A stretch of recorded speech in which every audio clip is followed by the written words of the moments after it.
श्री शिवाय नमस्ते दोस्तों, हर हर महादेव। कैसे हैं आप? आज है 13 नवंबर। बहुत ही सुंदर सा दिन। आज प्रदोष का दिन पड़ रहा है, बुधवारी प्रदोष पड़ रही है। कार्तिक मास का बहुत ही सुंदर सा महीना चल रहा है। कार्तिक मास के महीने की प्रदोष बहुत ही विशेष खास महत्व रखती है। प्रदोष के दिन भोलेनाथ और माता पार्वती का मिलन होता है। तो इस दिन आपको अगर कोई भी आपकी कामना है या धन से जुड़ी हुई कामना है या आपके जीवन में बहुत कष्ट है या रोग है, बीमारी है या बच्चे चिड़चिड़ करते हैं या कोई भी क्रोधीला व्यक्ति है आपके घर में, तो प्रदोष के दिन, प्रदोष काल के समय पर आपको ये 4 उपाय जरूर करने चाहिए। मैंने पूज्य गुरुदेव पंडित प्रदीप मिश्रा जी की कथा से सुन करके और समझ करके बहुत ही सुंदर से 4 उपाय लेकर के आई हूँ। इन उपायों को दोस्तों आप जरूर करिएगा। कार्तिक मास भगवान विष्णु को समर्पित होता है, भोलेनाथ को समर्पित होता है और आज का दिन तो प्रदोष का दिन पड़ रहा है। तो माता सती के नाम से और भोलेनाथ के नाम से 2 दीपक आपको लगाने हैं। किस प्रकार से लगाने हैं दोस्तों? कार्तिक मास में दीपदान का तो विशेष महत्व होता ही होता है। तो आज के दिन, प्रदोष के दिन, प्रदोष काल के समय पर 2 दीप का आपको दान जरूर करना है। ये दीप आपको कहाँ लगाने हैं और कैसे लगाने हैं, बहुत ही सुंदर सा उपाय है। आपको क्या करना है, 2 दीपक ले लेंगे। आपको मिट्टी के दीपक हो आपके पास तो मिट्टी के ले लीजिए। अगर मिट्टी के दीपक नहीं है तो आप आटे के दीपक 2 बना लीजिए। दोस्तों, आटे के दीपक सबसे शुद्ध और सबसे अच्छे माने गए हैं। आपको आटे के 2 दीपक बना लिए। एक दीपक में तो आपको लगानी है लंबी बाती और एक दीपक में लगानी है आपको गोल बाती। अगर आपके यहाँ धन संपदा की कमी है और या आपकी कोई कामना पूरी नहीं हो रही है या कोई आपका कार्य अटक रहा है, उसके लिए बहुत ही सुंदर सा उपाय है। अब उसमें भर लेना है घी, क्योंकि प्रदोष के दिन, प्रदोष काल के समय पर घी का ही महत्व बताया है दीपक में, ना कि तेल का। आपको तेल का दीपक बिल्कुल भी नहीं लगाना। अब जो लंबी बाती का दीपक है, आपके पास में बेलपत्री का वृक्ष तो होगा, उस वृक्ष के पास में आपको जाना है। चले गए। अब वहीं पर माता सती के नाम से, माता पार्वती के नाम से बेलपत्री के वृक्ष के नीचे वो दीपक रखना है, क्योंकि बेलपत्री के वृक्ष के नीचे माता लक्ष्मी का भी वास होता है। माता लक्ष्मी प्रदोष के दिन बुहारी लगाने आती है। तो अगर आपके यहाँ धन संपदा की कमी है या कोई भी कार्य आपका बन नहीं रहा है या मनोकामना है आपकी, तो इस उपाय को करने से जरूर ही पूरी होगी। और फिर आपको एक चुटकी आप वहाँ से मिट्टी उठा लानी है। मिट्टी उठा करके लानी है और अपने घर में जगह जगह पर पटक देनी। कहीं भी पटक दीजिए। मैं तो ये कह रही हूँ, थोड़ी सी मिट्टी उठा लाइए, एक चुटकी थोड़ा थोड़ा अपने घर में डाल देनी है। और फिर दूसरा दीपक आपने जो तैयार किया है, उससे लेकर के आपको जाना है भोलेनाथ के शिव मंदिर। शिव मंदिर चले गए। अब काले तिल और लेने हैं आप। काले तिल ले लिए। अब शिव मंदिर पहुँचना है। शिव मंदिर पहुँच करके उस दीपक को प्रज्वलित करना है।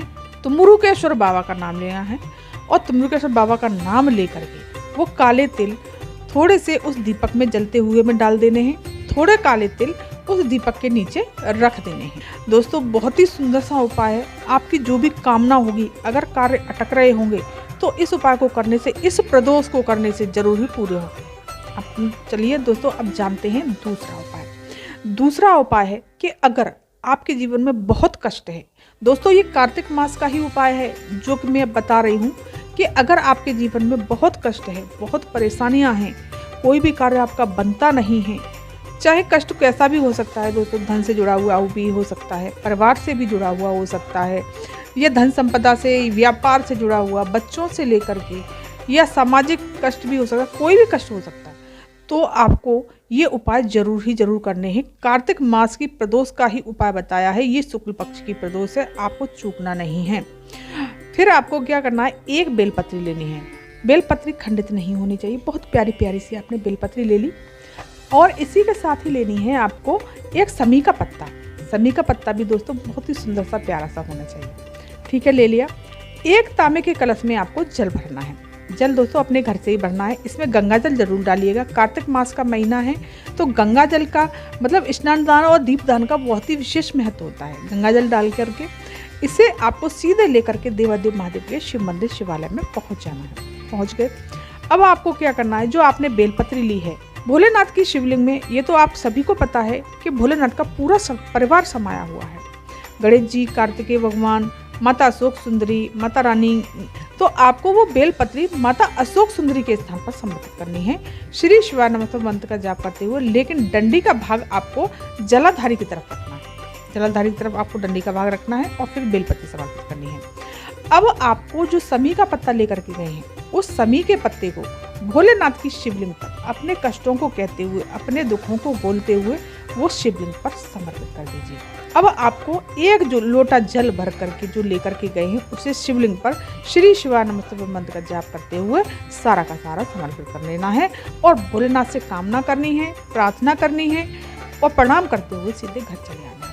दोस्तों, अगर मेरे वीडियो पर आप पहली बार आए हैं, मेरी आवाज़ को पहली बार सुन रहे हैं, तो मेरे चैनल को सब्सक्राइब कर दीजिए, वीडियो को लाइक कर दीजिए और कमेंट में श्री शिवाय नमस्तुभ्यं हर हर महादेव जरूर लिखिएगा। अब चलिए जानते हैं दोस्तों तीसरा उपाय। तीसरा उपाय दोस्तों मैं शॉर्ट में बता देती हूँ कि तीसरा उपाय 7 तुलसी की डंडी का उपाय है। 7 डंडी ले लेनी है तुलसी की और उस डंडी में आपको थोड़ी सी रुई लपेट देनी है। रुई लपेट के ये आपकी कैसी भी मनोकामना होगी, कैसी भी इच्छा होगी या कोई कष्ट होगा या धन से जुड़ी हुई कोई भी परेशानी है, इस उपाय को करने से आपके सारे कष्ट दूर होंगे, सारी मनोकामनाएं पूरी होंगी और अंत में आप गोलोक धाम को प्राप्त होंगे। दोस्तों, आपको इस तरह से करना है। एक मिट्टी का दीपक ले लेना है, उस 7 डंडियों को बांध करके उसमें थोड़ी सी रुई लपेट देनी है। इसे भगवान रामचंद्र जी के सामने या भगवान विष्णु के सामने या भगवान कन्हैया कृष्ण के सामने आपको इस दीपक को प्रज्वलित कर देना है। दोस्तों, इस उपाय को करने से निश्चित ही आपके सारे कष्ट दूर होंगे। अब चलिए दोस्तों जानते हैं चौथा उपाय, जो कि रोग बीमारी के लिए है। अगर आपके यहाँ बहुत ज़्यादा रोग बढ़ रहा है और रोग उसका ख़त्म ही नहीं हो रहा, देखो आजकल तो रोग हर घर में है, कोई भी घर ऐसा नहीं होगा कि जिसमें छोटा मोटा रोग तो ना हो, क्योंकि सबके खान पान ऐसे हो गए हैं, शरीर भी ऐसे ही हो गए हैं, पहले जैसी स्थिति नहीं रही है। तो इसलिए आपको रोग वाला उपाय जरूर करना चाहिए। आपको क्या करना है, काले तिल लेने हैं।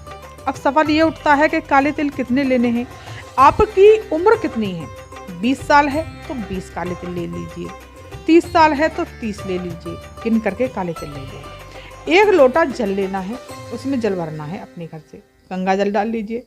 1 लेना है आपको बेलपत्री का पत्ता और इन सब चीज़ों को लेकर के भोलेनाथ की शिवलिंग के पास शिव मंदिर में पहुंच जाना है।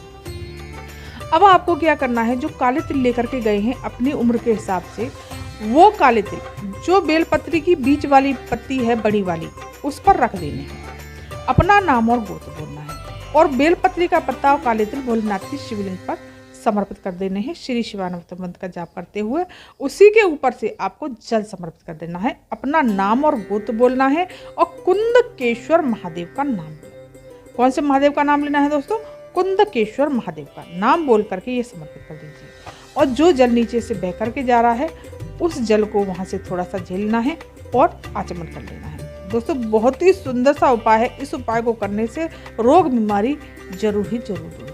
दोस्तों, ये थी जानकारी आज की। अगर मेरे वीडियो पर आप पहली बार आए हैं तो मेरे चैनल को सब्सक्राइब कर दीजिएगा, वीडियो को लाइक कर दीजिए और कमेंट में श्री शिवाय नमस्तुभ्यं हर हर महादेव जरूर ही जरूर लिखिएगा।